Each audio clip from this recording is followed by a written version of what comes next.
Welcome to Neela commerce academy. ಇವತ್ತು ನಾನು ತೊಗೊಂಡಿರೋಂಥ topic ಏನು ಅಂತಂದರೆ ಯೂಸರ್ಸ್ ಆಫ್ ಅಕೌಂಟಿಂಗ್ ಇನ್ಫಾರ್ಮೇಷನ್ ಅಂತೇಳಿ.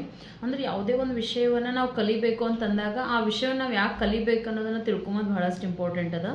ಅದೇ ರೀತಿ ನಾವು ಅಕೌಂಟಲ್ಲಿ ಏನು profit and loss account, balance sheet ಎಲ್ಲ ಏನು ಪ್ರಿಪೇರ್ ಮಾಡ್ತೀವಿ ಎವ್ರಿ ಇಯರು, ಅದರಿಂದ ಏನು ಉಪಯೋಗ ಅದಪ್ಪ, ನಾವು ಯಾವ ಕಾರಣಕ್ಕೋಸ್ಕರ ಅವ್ನು ಪ್ರಿಪೇರ್ ಮಾಡಬೇಕು ಅಂತ ಬಂದಾಗ ಆ ಅಕೌಂಟಿಂಗ್ ಇನ್ಫಾರ್ಮೇಷನು ಬಹಳಷ್ಟು ಜನಕ್ಕೆ ಏನು ಅಂತಂದ್ರೆ ಉಪಯೋಗ ಆಗುತ್ತೆ. ಅವ್ರಿಗೆ ನಾವು ಏನಂತ ಕರಿತೀವಿ, ಯೂಸರ್ಸ್ ಆಫ್ ಅಕೌಂಟಿಂಗ್ ಇನ್ಫಾರ್ಮೇಷನ್ ಅಂತ ಕರಿತೀವಿ. And users of the accounting information are classified in 2 categories. ಎರಡು ರೀತಿ ಒಳಗೆ ಅವ್ರನ್ನ ಕ್ಲಾಸಿಫೈ ಮಾಡ್ತೀವಿ ನಾವು. ಒಂದು ಇಂಟರ್ನಲ್ ಯೂಸರ್ಸು ಮತ್ತು ಎಕ್ಸ್ಟರ್ನಲ್ ಯೂಸರ್ಸ್ ಅಂತ ಹೇಳಿ.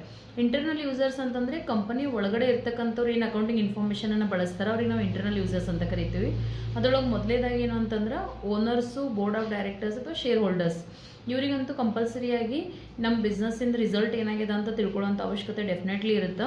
ನಮ್ಮದು ಈ ವರ್ಷದ ಪ್ರಾಫಿಟ್ ಎಷ್ಟು ಬಂದದ ಅಥವಾ ಲಾಸ್ ಎಷ್ಟಾಯಿತು, ಯಾವುದಕ್ಕೆ ನಾವು ಎಷ್ಟು ಖರ್ಚು ಮಾಡ್ತಾಯಿದ್ವಿ, ಯಾವುದರಿಂದ ಎಷ್ಟು ಇನ್ಕಮ್ ಬಂತು, ಮತ್ತು ನಮ್ಮದು ಕಂಪ್ನಿಯಲ್ಲಿ ಅಸೆಟ್ಸ್ ವ್ಯಾಲ್ಯೂ ಏನವ, ಲಯಬಿಲಿಟೀಸ್ ಏನೇನವ, ಪೇ ಮಾಡಬೇಕಾಗಿರೋಂಥ ಎಲ್ಲ ತಿಳ್ಕೊಬೇಕಂತ ಅವಶ್ಯಕತೆ ಡೆಫಿನೆಟ್ಲಿ ಓನರ್ಸ್ಗೆ ಇದ್ದೇ ಇರುತ್ತೆ. ಹೀಗಾಗಿ ಅವ್ರಿಗೆ ಅಕೌಂಟಿಂಗ್ ಇನ್ಫಾರ್ಮೇಷನ್ ಡೆಫಿನೆಟ್ಲಿ ಬೇಕಾಗುತ್ತೆ. ಅದ್ರ ಬೇಸಿಸ್ ಮೇಲೆ ಅವ್ರು ಡಿಸಿಷನ್ ತೊಗೋತಾರೆ ಅಂತೇಳಿ.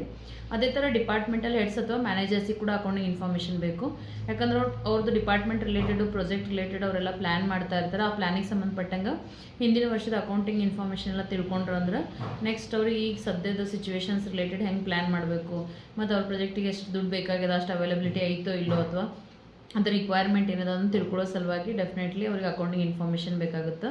Then supervisors, employees also will use accounting information for their work purpose. ಅವರು ಕೂಡ ಅದನ್ನು ಬಳಸ್ತಾರೆ ಅಂತೇಳಿ. ಈ ರೀತಿ ಕಂಪ್ನಿ ಒಳಗಿರೋಂಥವ್ರಿಗೆ ನಾವೆಲ್ಲ ಇಂಟರ್ನಲ್ ಯೂಸರ್ಸ್ ಅಂತ ಕರಿತೀವಿ. ಇನ್ನು external users of accounting information ಅಂದರೆ creditors are the suppliers. So those who supplied the goods on the basis of the credit ಅಂತೇಳಿ. ನಮ್ಗೆ ಯಾರು ಉದ್ರಿ ವಸ್ತುಗಳನ್ನ ಸಪ್ಲೈ ಮಾಡ್ತಾ ಇರ್ತಾರೆ ಅವ್ರಿಗೆ ನಾವು ಕ್ರೆಡಿಟರ್ ಅಂತ ಕರಿತೀವಿ. ಅವರು ನಮ್ಮದು ಸಂಸ್ಥೆ ಒಂದು ಫೈನಾನ್ಷಿಯಲ್ ಇನ್ಫಾರ್ಮೇಷನ್ ತಿಳ್ಕೊಂಬೋದ್ರಿಂದ ನಮಗೇನು ಅಂತಂದ್ರೆ ಅವ್ರು ಉದ್ರಿ ಕೊಡಬೇಕು ಬೇಡ ಅನ್ನೋಂಥ ಒಂದು ಡಿಸಿಷನ್ನ ಅವ್ರು ತೊಗೋತಾರೆ ಅಂಥೇಳಿ.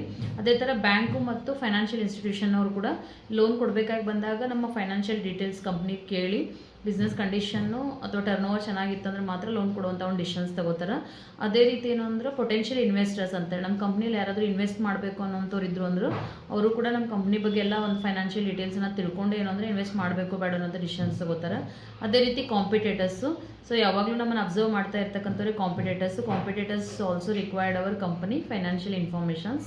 ಆ್ಯಂಡ್ ಫೈನಲಿ ಕಸ್ಟಮರ್ಸು ಒಂದು ಪ್ರಾಡಕ್ಟ್ ಯೂಸ್ ಮಾಡ್ತಾ ಇದ್ದಾರೆ ಅಂದರೆ ಆ ಕಂಪ್ನಿಗಳ ಬಗ್ಗೆ ಅಬ್ಸರ್ವ್ ಮಾಡ್ತಾನೆ ಇರ್ತಾರೆ. ಡೆಫಿನೆಟ್ಲಿ ಅವರು ಕೂಡ ಸೊ ಒಂದು ಕಂಪ್ನಿ ಒಂದು ಇನ್ಫಾರ್ಮೇಷನ್ ತಿಳ್ಕೊಳ್ಳೋಕೆ ಇಷ್ಟಪಡ್ತಾರೆ ಅಂತೇಳಿ. ಈ ರೀತಿ they are the users of the accounting information. Thanks for watching.